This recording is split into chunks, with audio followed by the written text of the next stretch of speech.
Hello friends, അപ്പം ഞങ്ങൾ കുറേ ഫ്രൂട്ട്സ് ഇവിടെ വാങ്ങിച്ചിട്ടുണ്ട്. പപ്പായ, സ്ട്രോബെറി, മാംഗോ, പിന്നെ പൈനാപ്പിൾ.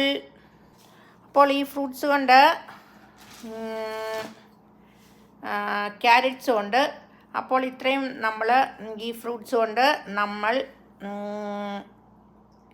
നമ്മൾ ഡീഹൈഡ്രേറ്റ് ചെയ്യാൻ പോവാണ്.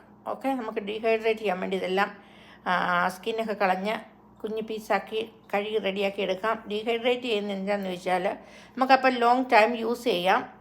അപ്പോൾ ഒരു സ്നാക്കായിട്ടൊക്കെ എവിടെയെങ്കിലും കൊണ്ടുപോകാം. അത് ലോങ് ടൈം അപ്പോൾ ഇരുന്നോളും. അപ്പോൾ അതിനായിട്ടാണ് നമ്മളങ്ങനെ ചെയ്യുന്നത്. അപ്പോൾ നമുക്ക് ഡീഹൈഡ്രേറ്റ് ചെയ്യാനായിട്ട് തുടങ്ങാം. അപ്പോൾ ഇതാണ് നമ്മുടെ ഡീഹൈഡ്രേറ്റ് മെഷീൻ. അപ്പോൾ നമ്മൾ ഇതിനകത്ത് വെച്ചാണ് ഡീഹൈഡ്രേറ്റ് ചെയ്യുന്നത്. ഇത് നമ്മളൊരു 10 to 12 അവേഴ്സ് ഫ്രൂട്ട്സ് ഇതിനകത്ത് വെക്കണം. അപ്പോഴേ നല്ല ഡീഹൈഡ്രേറ്റ് ആയി നല്ല ചിപ്സ് പോലെയാകും. അപ്പോൾ നമുക്ക് നമ്മുടെ ഫ്രൂട്ട്സ് എല്ലാം കട്ട് ചെയ്ത് കഴുകി റെഡിയാക്കി നമുക്കിതിനകത്ത് വെച്ച് ഡീഹൈഡ്രേറ്റ് ചെയ്യാം.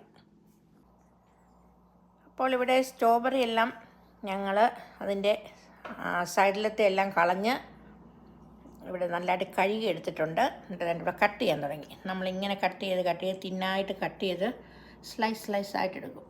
ഇങ്ങനെ ചെയ്തിട്ടാണ് നമ്മൾ ഡീഹൈഡ്രേറ്റ് ചെയ്യുന്നത്. പിന്നെ നേരത്തെ കാണിച്ച 2 പപ്പായയുടെ ഹാഫ് വെച്ചെടുത്തിട്ടുള്ളൂ. നമ്മൾ ആ ഹാഫും തന്നെ ഇവിടെ തൊലിയെല്ലാം കളഞ്ഞ് കഴുകി വലിയ പീസാക്കി വെച്ചിരിക്കുക. ഇനി ഇതിനെ ചെറിയ പീസുകളാക്കും. അങ്ങനെ നമ്മളിവിടെ ഡീഹൈഡ്രേറ്റ് ചെയ്യാനായിട്ട് സ്ട്രോബെറി എല്ലാം തേണ്ടി ഇങ്ങനെ നന്നായിട്ട് കട്ട് ചെയ്തെടുത്തിട്ടുണ്ട്. കാണാൻ നല്ല രസമല്ലേ? സ്ട്രോബെറി തേണ്ടി ഇവിടെ നമ്മൾ 2 ട്രേ സ്ട്രോബെറി കട്ട് ചെയ്തിട്ടുണ്ട്. പിന്നെ നമ്മുടെ പപ്പായ കട്ട് ചെയ്തിട്ടുണ്ട്. ഇവിടെ ഒരു ട്രേയും കൂടി ഉണ്ട്. അപ്പോൾ അതിനെ നമ്മൾ ഓൾറെഡി മെഷീനകത്തോട്ട് വെച്ചു. ഇനി നമുക്ക് ഓരോ ട്രേ ആയിട്ട് വെച്ച് നോക്കാം. അപ്പോൾ നമ്മുടെ എല്ലാ ട്രേകളോട് വെക്കുകയാണ്.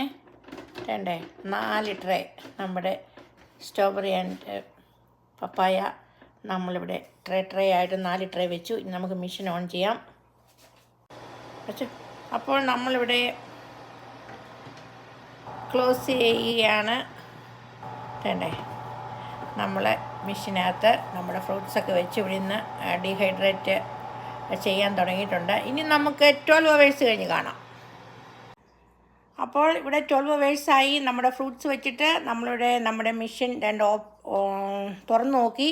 നമ്മുടെ ഫ്രൂട്ട്സ് ഇവിടെ നല്ല അടിപൊളിയായിട്ടുണ്ട്. വാവ്, ഇതാണ് നമ്മുടെ ഫ്രൂട്ട്സ് ചിപ്സ്. നല്ല ഡീഹൈഡ്രേറ്റ് ആക്കി നല്ല അടിപൊളിയായിട്ടുണ്ട്. വാവ്, നമ്മുടെ പപ്പായ കണ്ടോ, അടിപൊളിയായിട്ടുണ്ട്. അപ്പോൾ വീഡിയോ ഇഷ്ടമായെന്ന് വിചാരിക്കുന്നു.